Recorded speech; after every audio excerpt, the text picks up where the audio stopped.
Leonard's Fast and Fair Finish. The arcade was a symphony of bleeps, whistles, and flashing neon lights. Leonard stepped inside Time Zone, his heart thumping like a drum. He adjusted his thick, round glasses and took a deep breath. Today was the day of the Great Pixel Grand Prix, and Leonard had been practicing his steering every Saturday. He loved the way the colorful lights reflected off the floor, making everything feel like a digital wonderland. Leonard marched straight to the back where the Super Speedster racing cabinets stood.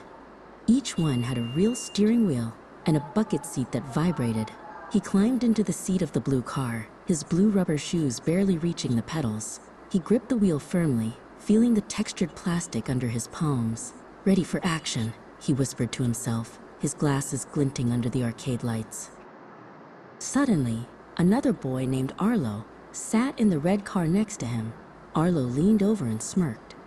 "I'm the fastest racer in the city," Arlo said, tapping the side of his machine. "I don't just win. I make sure everyone else loses." Leonard looked at Arlo and gave a polite nod. "I just want to have a good race," Leonard replied calmly. Arlo laughed and slammed his coin into the slot. The race began with a roar of digital engines.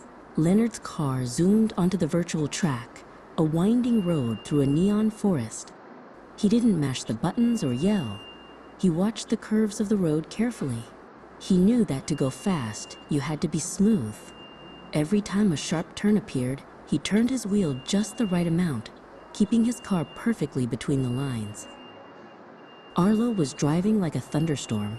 He was fast, but he was also messy. On the screen, Arlo's red car swerved wildly, bumping into the computer-controlled cars to knock them out of the way. "Out of my way!" Arlo shouted, his hands jerking the wheel back and forth. He didn't care about the rules of the road. He only cared about being in front, no matter who he hit. Leonard saw Arlo's car spinning out after a particularly hard collision. Instead of laughing or speeding past with a taunt, Leonard stayed focused on his own path. He knew that playing fairly meant following the rules, even when others didn't. He steered his blue car around the wreckage of the crash with precision, making sure he didn't clip Arlo's digital bumper as he passed. By the final lap, it was just Leonard and Arlo at the front of the pack.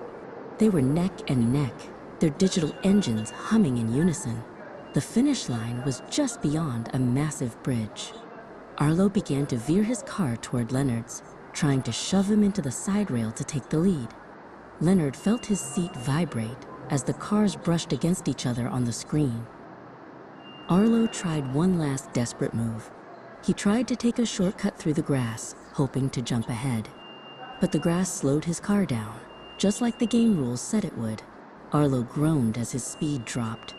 He had tried to cheat the system, and now he was falling behind.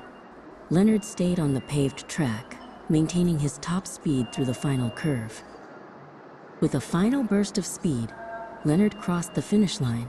The screen erupted in digital fireworks, and a giant trophy appeared with the word "Winner" flashing in gold letters.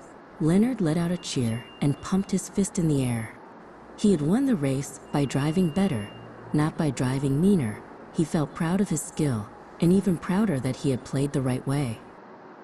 Leonard stepped out of the simulator and walked over to Arlo. Arlo was looking down at his shoes, feeling grumpy about his loss. Leonard held out his hand. "That was a really tough race, Arlo. You're very fast on the straightaways," Leonard said sincerely. Arlo looked up, surprised that Leonard was being so nice. He reached out and shook Leonard's hand. "Thanks," Arlo muttered, a small smile finally appearing. "Maybe we can race again next week?"